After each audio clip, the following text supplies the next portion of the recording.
Hi, my name's Niall McGill, and today we're going to have a look at length of backswings. And we're really in the modern golfer. If you've watched a lot of golf on television, go to tournaments, what you'll see, especially with the iron play, is that you don't see an awful lot of long backswings. Players are making much more compact movement, and compact movements help generate more power with a shorter movement, and therefore by not rotating too far back, or let's say not swinging the club too far back, you're able to generate that little bit more power and more accuracy.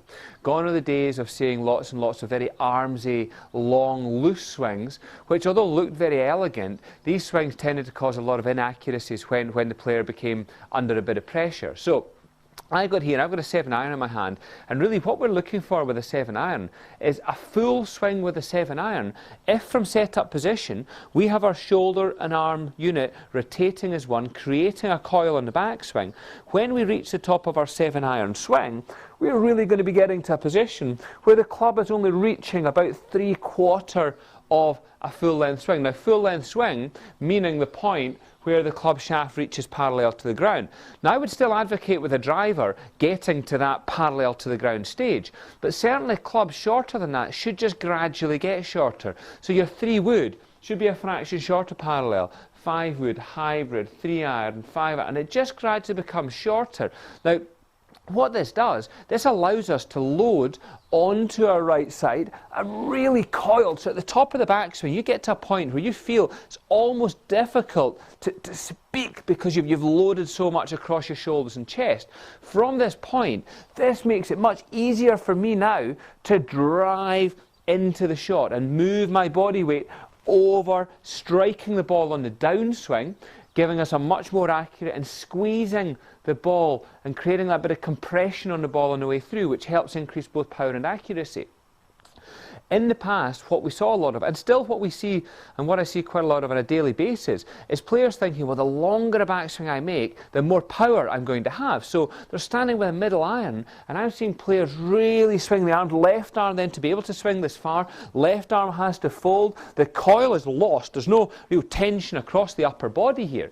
So with this left arm folding, club now goes too far. Now the problem with a club that has gone too far is that for me now to initiate the downswing, I cannot now move into my left side because my club has gone too far back. I have to initially start the downswing by casting my arms to get my club and arm back into position. The problem when I do this is that my body weight actually remains back and almost moves further back onto my right foot. This causes at the bottom of the downswing, at the low point, this causes an early release, causing you to either catch the ground a little bit early, hit a bit fat, or to catch the ball awful thin. So if you're not hitting the ground, you'll find yourself, if you're one of these players, just literally just clipping the ball off the top of the turf, where actually to hit a good iron shot, we need to strike that ball on the downswing. So to get into that position on the backswing, what I want you to focus on, there's a kind of triangle shape formed across your shoulders and down your arms.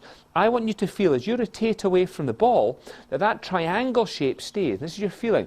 Rotate the triangle shape away together, wind it, wind it, wind it, and get to a point where you have really loaded at the top of the backswing.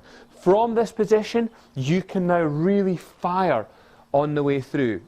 So I hit a couple of shots just to let you see. So again, from the setup, we get ourselves set up in a neutral position, focusing again on the triangle shape form between our shoulders. So we load it, then we fire on the way through. It's load and it's fire. But it's not going to overswing on the way back, because as we load fully, you're physically not going to be able to swing your arms too far. So once again, on the way back, taking your time, load the shoulders, feel it stretch, then really drive and move into the shot on the follow through. So we're not going to be leaning back on our right foot caused by the overactive arms at the start of the downswing. Rather, we're going to have a much more body-led movement, creating more power from a shorter, more compact movement. I hope this helps, and we'll see you next time.